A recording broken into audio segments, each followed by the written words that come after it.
Economia no contexto certo.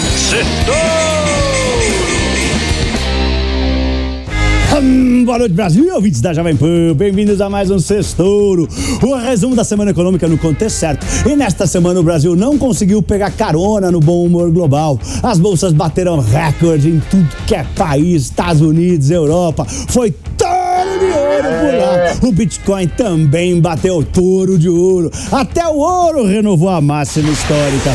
Mas por aqui, a gente ficou chupando o dedo e a nossa bolsa caiu quase 2%. E o dólar, que caiu no mundo inteiro, aqui subiu 0,5% e fechou valendo R$ 4,98. Foi um dos piores desempenhos do mundo. Só a descontrolada Turquia foi pior, mas lá não tem Banco Central independente, então nem conta.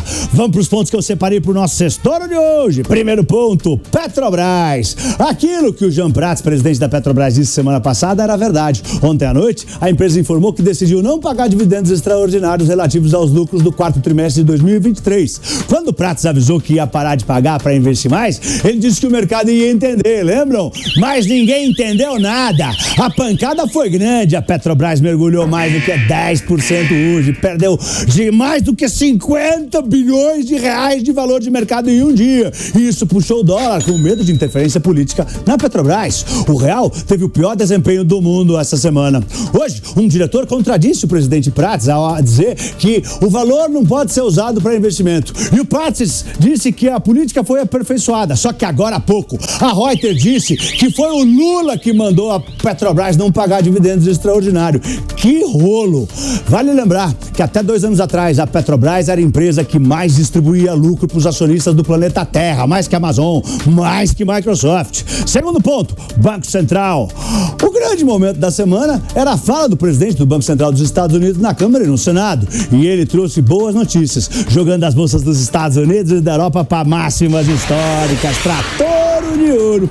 Ele disse que acha que vão cortar os juros esse ano sim, e que a inflação não precisa estar na meta para começar o ciclo de corte de juros. Precisa sim estar perto e indo na direção à meta da inflação, que é 2%. Diz também que está ganhando confiança, que a inflação está no caminho certo e que o momento do corte de juros está se aproximando. E como todo mundo sabe, se os juros caem, as bolsas sobem. E foi isso que aconteceu no mundo inteiro. As bolsas dispararam, bateram recordes, touro de ouro. Menos aqui, por causa de Petrobras. Terceiro ponto, Trump solo. Nos Estados Unidos, teve a super terça das eleições americanas e o ex-presidente Donald Trump ganhou 14 dos 15 estados disputados. A candidata Nikki Haley só levou Vermont e desistiu da corrida em seguida. Tá fora. Agora Trump tá sozinho para concorrer pelo seu partido, os republicanos, nas eleições presidenciais do dia 5 de novembro. Ou seja, é ele mesmo que vai concorrer à Casa Branca no fim do ano. Sendo assim, ao que tudo indica, teremos uma revanche entre Trump e Joe Biden. Se é que o Joe Biden não vai desistir, claro.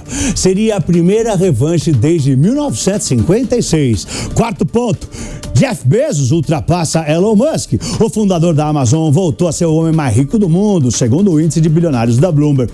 Ele desbancou o fundador da Tesla, o Musk, dono também da SpaceX. Bezos atingiu a fortuna de 200 bilhões de dólares, enquanto o Musk viu seu patrimônio encolher para 198 bilhões de dólares. Como boa parte do patrimônio do Elon Musk está em ações da Tesla e elas caíram muito, a fortuna dele encolheu.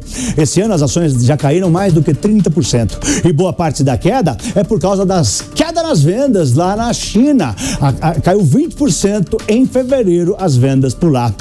E a BID tá dando dor de cabeça para ele. Por outro lado, as ações da Amazon dobraram desde o fim de 2022. Eles estão próximos da máxima histórica do touro de ouro. Quinto ponto, touro de ouro no Bitcoin. Nesta semana, o Bitcoin bateu um novo recorde, um novo touro de ouro, 69.210 dólares. A empolgação com o lançamento de ETFs de Bitcoins. ETFs são fundos cujas cotas são negociadas em bolsa, tá? Essa empolgação alimentou uma corrida para a criptomoeda desde outubro, já que grandes fundos só poderiam aplicar nas criptos por meio de ativos regulados. E tudo se confirmou. Os ETFs tiveram uma captação recorde de mais de 50 bilhões de dólares em dinheiro novo que entrou nas bitcoins desde janeiro só. Isso porque não só os grandes fundos, mas as pessoas que não queriam abrir conta em plataformas criptos porque não gostam, ou não conhecem, ou não confiam, ou acham difícil, passaram a poder investir através da sua própria corretora. É só comprar cotas do ETF. Também o tal do halving, que vai ser em abril e vai cortar pela metade a mineração de Bitcoin, desacelerando o aumento da oferta, né? Pela metade, né? Tem empolgado ainda mais os amantes da criptomoeda. Sexto ponto.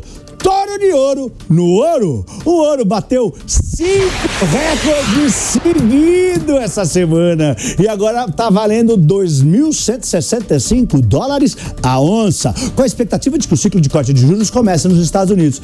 Pensa comigo, o ouro, ele não paga nenhuma rentabilidade. Então, se os juros sobem nos Estados Unidos, os americanos preferem investir em renda fixa porque tá pagando mais. Então, eles tendem a vender ativos que não pagam nada, como o ouro, e aí ele cai.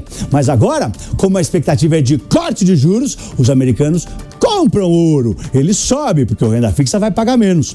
Outra razão é o enfraquecimento da economia americana, que tira a força do dólar. E as pessoas procuram outros ativos para proteger o seu dinheiro, como o ouro. A guerra de Israel contra o terror também tem contribuído para uma busca maior pelo metal precioso, aumentando a demanda, aumentando o preço. Sétimo ponto, cabo de guerra de Roberto Campos Neto com o governo. A autonomia financeira do Banco Central teve em pauta essa semana e virou cabo de guerra entre a autoridade e o governo. O Banco Central vem sofrendo greves de funcionários pelo reajuste de salários desde o fim do ano passado. Então, o presidente do Banco Central, Roberto Campos Neto, eleito 3 vezes o melhor banqueiro central do mundo, nos 3 anos que ele está no comando, defendeu a autonomia mais ampla, na qual o Banco Central passaria a ser uma empresa pública com orçamento independente da União. E assim, poderia contratar funcionários e pagar salários de mercado para os diretores. Roberto Campos Neto falou que era um passo natural, abre aspas. 90% dos bancos centrais que têm autonomia operacional têm autonomia financeira, fecha aspas. Eu lhe disse, gente, eu não sei se você sabe, faz só 3 anos que o nosso Banco Central é operacionalmente independente. Faz só 3 anos que o Bolsonaro sancionou uma lei que dá autonomia para o Banco Central tomar decisões desvinculadas de políticas de governo. Mas a presidente do PT, Gleisi Hoffmann, fez um post no X, o antigo Twitter, rechaçando a política monetária do Roberto Campos Neto e disse que a ampliação da autonomia do Banco Central resultaria em uma ditadura monetária. E para a semana que vem vão sair dados de inflação dos Estados Unidos e no Brasil. Vai ter decisão de juros na China e vai sair o relatório do OPEP. Eu sou Pablo, boa noite, um feliz dia das mulheres para todas as meninas e um lindo fim de semana em família. Vai, Torinho! Vai, Torinho!